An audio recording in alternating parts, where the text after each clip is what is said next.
I'm going to tell you guys about one of the most interesting organisms on the planet, which may even help us understand the emergence of multicellular life. What you're looking at behind me is a social amoeba in slug form. These little guys spend part of their life as independent organisms. They live as single-celled eukaryotes. But when times get rough, they come together and form for what all the world is an animal. Now, we really wouldn't call this an animal, but it has a lot of the characteristics we think of.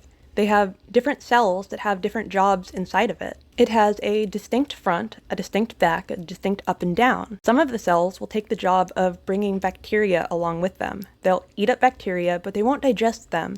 Instead, they'll use them to seed bacteria where they end up finding a place to stay. Unlike an animal, however, each cell can be an individual that's genetically distinct, not clones. They are massively cooperative.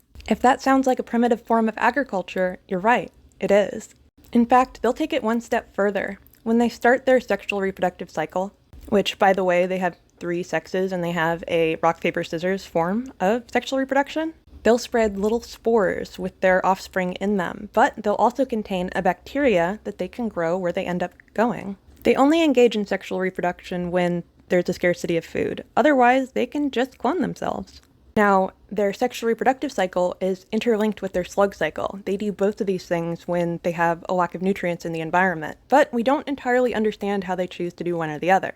We also know that they engage in a form of self-sacrifice when it comes to doing these jobs. In fact, the cells in the stalk here won't survive. This kind of coordinated cell activity and even self-sacrifice, it's not hard to think of how this could end up just staying in slug form and no longer going back to being independent organisms.